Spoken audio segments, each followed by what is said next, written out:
Alhamdulillah ini sampai juga akhirnya di tempat yang saya nggak nyangka ada hotel di sini. Baru tahu berarti.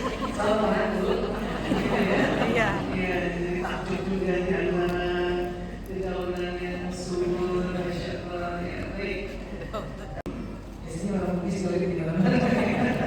Ibu saya orang Palembang, kemudian suami saya beliau ibunya asli Yogyakarta dan ayahnya orang Klaten, ya. Ada orang Banyak orang Klaten. Klaten. Waduh, Klatennya mana Bu? Suami saya Klatennya dari Jatilong, ya. Satu tempat yang setiap bulan Safar bikin acara rutin. Generasi tua, filosof tua berspekulasi bahwa komunikasi dengan cara baru ini akan berpengaruh negatif terhadap daya ingat manusia, ya, manusia beralih dari budaya lisan ke tulisan. Zaman dulu rupanya sebelum ada alfabet, zaman dulu sekarang ya. Orang kalau ngomong tuh pasti ya bicara secara satu cerpen saja tadinya 10. Iya. Iya, apa maksudnya? Tapi ya keren banget, Masya Allah ya. Iya. Zaman kertasnya lama, zaman kertas lama sekali. Nanti dia perkembangan teknologinya itu biasanya dalam bentuk tulisan. Ya, tulisan. Kriminal nggak ada di Kompas. Ada di mana Pak? Pospon.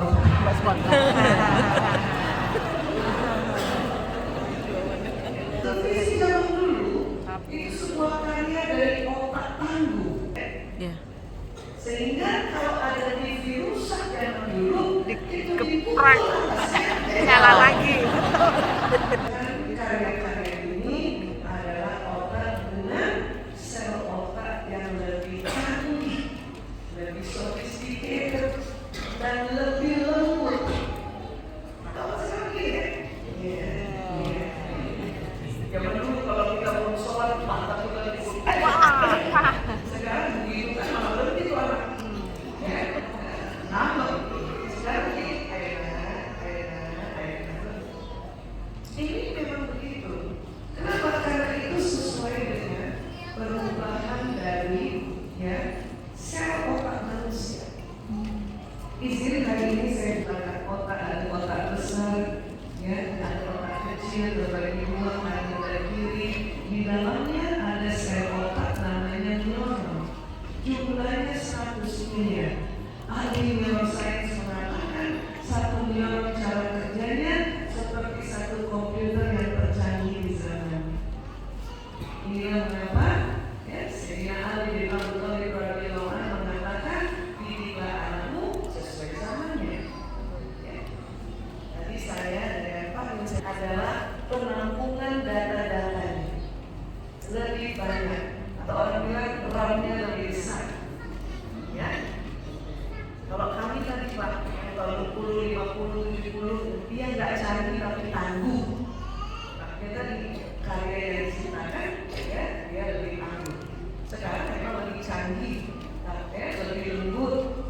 Cuma itu tadi, ya dia tidak bisa sebandel produk-produk zaman dulu. Betul ya? Masih punya HP produk zaman dulu? Ada. Berapa kali jatuh? Ada.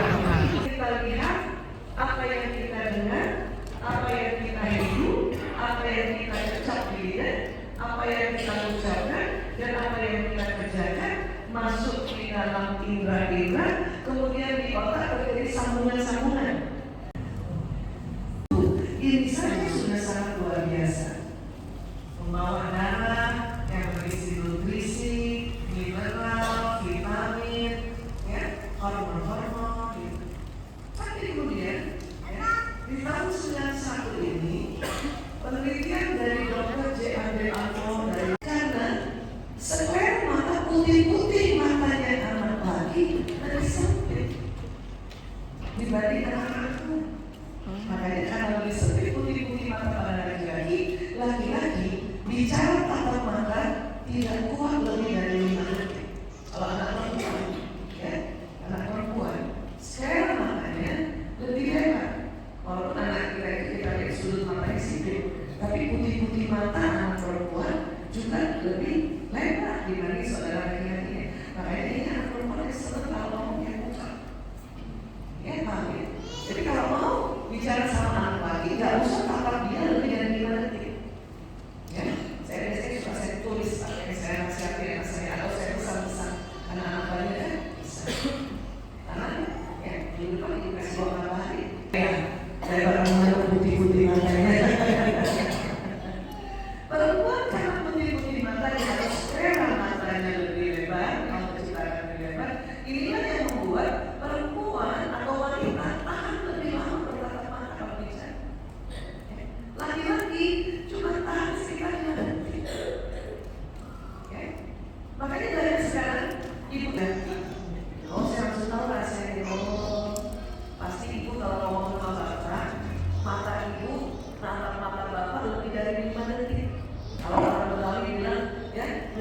Maafin deh. Ya.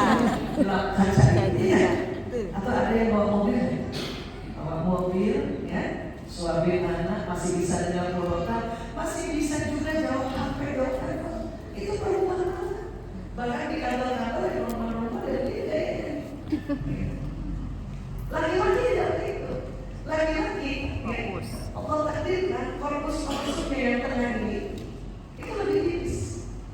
Kenapa? Rupanya laki-laki otak pria dibuat untuk pekerjaan khusus yang satu saja fokus. Maka pada saat laki-laki fokus pada pekerjaan di depannya, setelah 10 menit ke atas, otaknya konsentrasi, pendengarannya menurun. Itulah maka laki-laki atau pria lebih memilih mengerjakan satu pekerjaan dalam satu waktu. Fenomena yang ada di dalam rumah tangga seperti ini. Ketika pria baca buku, nonton TV, bermain gadget, di atas 10 menit otak pria tambah konsentrasi, pendengarannya menurun, sehingga ia tidak dapat mendengar apa yang wanita katakan tadi. Suami saya duduk situ, nonton TV. Ayah, dia diam. Saya sangka, ya, dia sengaja tidak. Perempuan suatu panggil suatu dia punya gadget. Iya.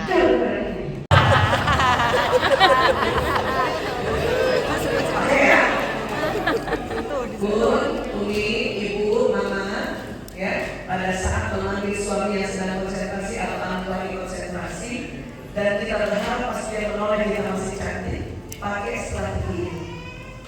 Pertahankan senyum sampai panggilan kelima. Abi, halo, Abi. Laki-laki menoleh, kalau nggak panggilan ketiga, keempat. Kalau kita pertahankan senyum sampai panggilan kelima, maka suami waktu menoleh, kita masih cari. Tahu nggak ini? Iya. Dulu saya lanang pria kampung jalan empat-empatnya nengok. Pas empat-empatnya lihat saya, Lagi jelek. saya tanya sama saudaranya, ibu kenapa main? Karena dia nggak tahu ini sudah panggilan ketiga. Tahu nggak? Iya.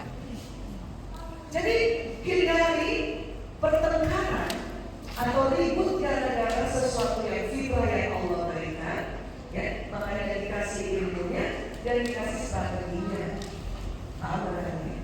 Kalau saya nggak pernah mau bantu kerjaan saya di rumah. Oh gitu Bu? Iya. Kasih tahu. Saya baru ngerti setelah tahun 2006. Rupanya, kalaupun suami-suami mau membantu pekerjaan istri di rumah, sebetulnya bisa. Cuma agak susah kalau begini caranya. Ya, nggak bisa multitasking, nggak bisa. Sudah nyetrika dengan anak harus juga jawab pertanyaan. Otak pria menggunakan energi lebih banyak daripada otak wanita, sehingga membuat pria menjadi cepat lelah. Tapi buat kita perempuan begini cara kerja kita, kok gampang sekali. Karena kalau sudah yang tapi masalah Si Lesti. kalau badan begini gini aja.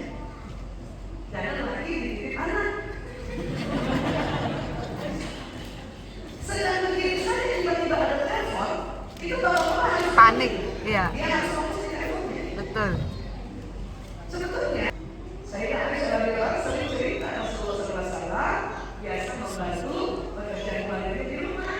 Jika lagi bawa sholat, beliau berdiri dan segera menuju sholat. Kalau suami-suami membantu kayak gini, itu bisa satu-satu. Paham ya Bu?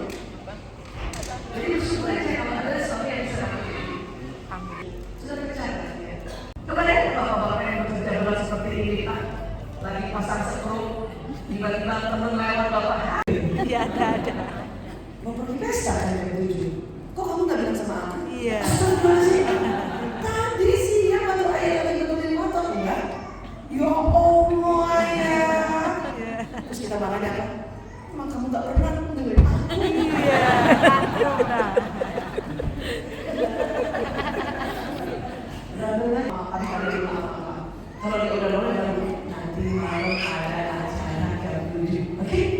confirm dulu, oke. Oke ya, termasuk anak laki-laki. Karena banyak ibu merasa anak laki-laki saya nggak mau dengar kata saya. Saya suruh dia taruh dirinya ke dapur, dia nggak taruh. Ya kok dia nggak dengar? Orang lagi fokus di Nyasar. tidak diri dia bilang. Ayah, tidak tanya. Tangan kiri. Pernah gitu. Pesan kanan belok kiri.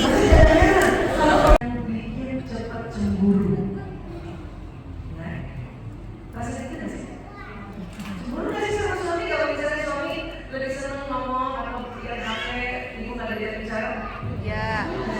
Kami cemburu Pak, karena ini konsum yang betul. Itu konsum banyak. Ini juga yang sering membuat kami, ya, seorang perempuan suka curhat sama suami. Tapi uniknya 3 bulan lagi kami ulang curhat yang sama. Pernah dapat rasa begitu suami Bapak? Makanya perempuan sering diistilahkan ahli sejarah. Karena kamu selalu sedih. Saya pernah marah sama suami saya. Itu ada yang namanya watak bawaan dan bakat itu ada di tengah sikap. Ya. Dan itu memang genetik dibawa oleh kromosom atau dibawa oleh DNA dan gen dari orang tua ayah ibunya dan juga kakek nenek leluhur kita istilahkan dulu ya Pak sampai 7 ke atas. Udah ada nggak pernah lihat anaknya gitu ya yang mukanya mirip ini kayak aku ya? Ini kayak siapa ya? Saya anak tua gitu kan? Nggak kayak apa ya? Ini kayak siapa? Itu jangan langsung curiga macam-macam. Siapa tahu dia kayak kakeknya leluhur yang urutan ke atas. Kita urutan ke atas udah nggak punya foto kan Pak? Iya nggak sih? Karena kromosom ini membawa ya dia akan membawa tentang ya tubuh, mata, hidung, besarnya, ukurannya, lentiknya, warnanya itu, dan termasuk watak. Ibu pernah nggak kalau watak misalnya anaknya lupa, ih ini kayak aku banget. Iya. Bapaknya. Iya, benar. Bapaknya.